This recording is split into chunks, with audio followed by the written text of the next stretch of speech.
The United States military-industrial complex just reported record sales for 2023. Never in all of history has the military-industrial complex sold so many weapons overseas. We're going to take this opportunity to talk about why where you get your news matters. Because lately, I've been getting my news from this new site and app called Ground News, where they collate all the different news from all the different outlets, and they report every story with all the reporting, and they give you biases based on which reporting is left and which reporting is right and which is center, what countries they're based in, what their financial affiliations are, their track record of being factual or ridiculous. And I'm sure their ratings are not perfect, but check this out. This is their homepage where you see their different news stories, and each one you can see how much reporting is being done on it and by what types of news outlets. But then they have this special feature that we can go to where they have alerts of new reporting. And I noticed this one, U.S. weapons sales abroad hit record high.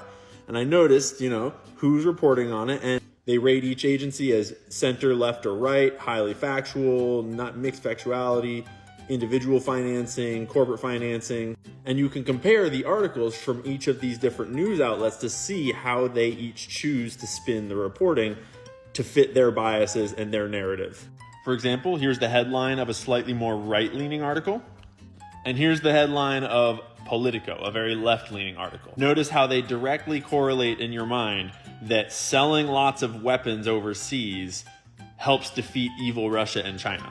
They're also very certain to put it everywhere in the article that this was all started by Russia. It's all because of Russia that this is happening. Whereas you can find far more factual and central sources that just report on the numbers without attaching political spin to it.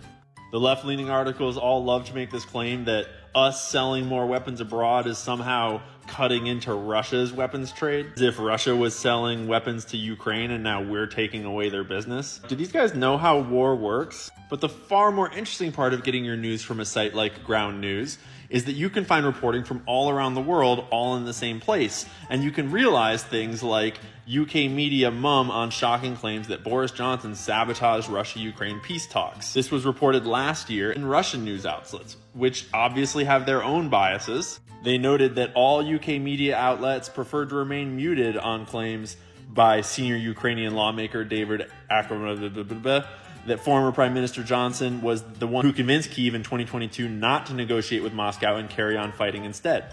And that every single British news outlet generates no results on this topic when you search for it. Notably, the BBC, the Times, the Telegraph, the Guardian, the Daily Mail, the Independent, none of them reported on that. But you can find it in Russian news reporting, and you can also find it in other international news reporting that's not affiliated with the US or the UK. But I'm sure that's all just evil Russian propaganda. Don't listen to any of it. Politico is on point. More weapons sales is good for democracy. Those military defense contractors, they have always been at the core of a democratic process, and that's why it's such a good thing that the